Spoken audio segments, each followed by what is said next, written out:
Hi, thanks for joining me for another explainer video about semi-passive treatment. This session's topic actually applies to all types of water treatment, whether passive, semi-passive, or active. We're going to talk about how are contaminants treated. Now, there's actually two main ways that you can treat water. And I find if you can get this basic concept, you can apply it to any type of treatment that you're looking at, and it really helps to understand what the outcomes are going to be of that process and what some of the both risks and benefits are. So, high level, transfers and transformations. And I'll include a link later to an article I wrote 5 years ago or so, where we highlight these in a big table, and we'll include that below too. So transfers, as the name suggests, it changes the place from one place to another. So you can think of that kind of like back in the days where we could travel and you take the transfer shuttle from your airport to the hotel. You've gone from one place to another, you're still you. Man, I miss travel. Transformations changes the form of something. So it's actually no longer the same thing. The elements in it might be the same elements, but they've completely changed form. So transformation, you can remember is form, transfer, moves place. Now, what do I mean by change form or move place? So let's do some examples. I've got some examples here on each. They're not exhaustive. I can come up with a whole bunch of extras too, but sake of time, just put a few here. We'll try to add more below in the write-up, as well as please add your ideas too in the comments. So things that change the place of contaminants are membranes, like reverse osmosis. You end up with a clean stream and a concentrate or retentate, also called brine sometimes. Ion exchange, I just wrote IX shorthand, but ion exchange, where you sorb onto a resin and then it's on the resin, stuck to it, which gets us absorption. So sorption, adsorption, absorption, all those fun things together. Volatilization, so off-gassing, goes from the water into the air. Settling, I think it's kind of self-explanatory, and filtration, which I guess can be done by a membrane, but kind of a slightly different type. So you're changing the place. So for example, it goes from the water to a different location, to a brine stream, to whatever it's stuck onto now, to the air, to the bottom of a pond, or stuck on your membrane. In the transformations, when you change form, these are all actual reactions. So they're generally chemical or biological, biogeochemical reactions that change the fundamental status or physical properties of that constituent.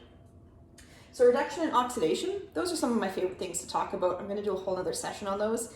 You actually hear about these a lot in human health too, like wine is an antioxidant. So these are types of processes that are very well understood. They maybe weren't talked about so much in water treatment previously, but it's part of that black box that's been opened up over the past decade, and now we get those reactions really well. So an example of a reduction reaction would be reducing nitrate to nitrogen gas, which is the most common gas in our atmosphere. Oxidation would be like degrading a naphthenic acid from oil sands into its fundamental pieces of carbon and hydrogen with oxygens attached to them. So CO2 and water. Photolysis is when the sun actually breaks down and degrades things. So you can even think of that fundamentally with plastic. If you leave a plastic bag laying out over a while, it does start to break down.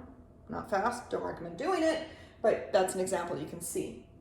Another one for oxidation that's active would be things like peroxide. Mineralization is often coupled to these. So mineralization, once you've changed the form and the properties of an element, they can combine together and make a mineral. So in reductive reactions, this is often coupled to sulfides. So sulfate reduction will then produce sulfide and bind to an element. Or an aspect of mineralization many people have seen, if you live in a place with hard water, you can get calcium buildup on your taps, your dishwasher. You can't just add more water and wash it away, which would be like if you had a salt buildup and you had salt crusting, like happens on vehicles sometimes in places where we have snow and ice and they salt the roads, you can wash that off. That's just transferred because the salt has gone onto your vehicle, it's evaporated onto there, and it's just sitting there. It's transferred from the salt they put onto the road, the water onto your vehicle. You can wash it off. It hasn't changed fundamental properties of salt though. With calcium buildup, the mineralization in your dishwasher or your tap, you can't just wash it away with more water. You actually have to change it again. So you'd have to add an acid or something like that to dissolve it again. So that brings us a bit to the changing form is when you're going to mineralization, you can actually change the stability of the newly formed compound. So you've gone from something soluble, changed its properties so it can mineralize and become something insoluble and change the stability of it in that system. Another example of changing form would be assimilation. I could keep on with these lists for a while, but assimilation, for example, would be how a plant will uptake ammonia and turn it into a protein. It's a totally new different thing, and you can't reverse it back readily to what it was before without applying more reaction and processes. So same way that we can target these treatment processes. So we can design a membrane, we can design a pond for settling based on what particle sizes, what flows. We can also design for reactions and chemistry to happen.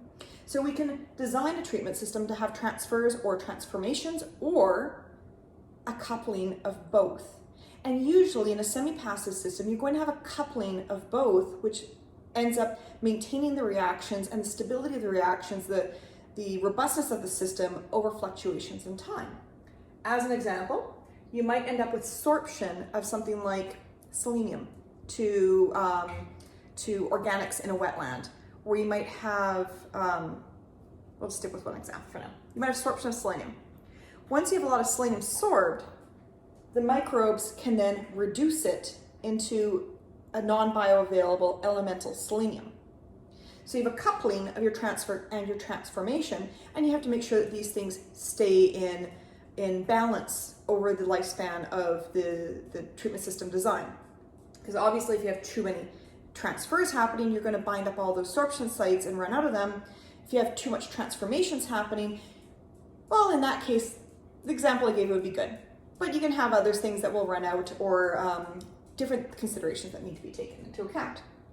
So there you have it. You have your transfers, transformations, your coupled processes. I should mention that I've given a few examples here like nitrate and ammonia and selenium, but you can have so many different examples. One thing you need to keep in mind is if you have just done a transfer and you only changed the place, you do need a plan for what you're going to do with that compound now that you've changed its place. So if you have a concentrated solution now from a membrane, where do you dispose it? Remember, it hasn't changed form or property, it's just concentrated. So these ones here tend to concentrate the constituents, and unless you compare it with the transformation, sorry, my dog's playing over there. Unless you compare it with the transformation, you need to come up with a way to dispose of this or manage that secondary waste. Now, I could go through the transfers and transformations for many different elements and constituents and so forth. Please do take a look at the other explainer video on what can be treated, where we show an actual, our periodic table of semi-passive treatment and biological treatment, where we highlight which ones can be which ones can be transformed by reduction or oxidation or other processes. And we'll talk more about those specific to different elements and constituents in that video. So please do indicate here what you might be interested in hearing more about, and we'd be happy to focus in on those contaminants and constituents in future videos. Thanks very much.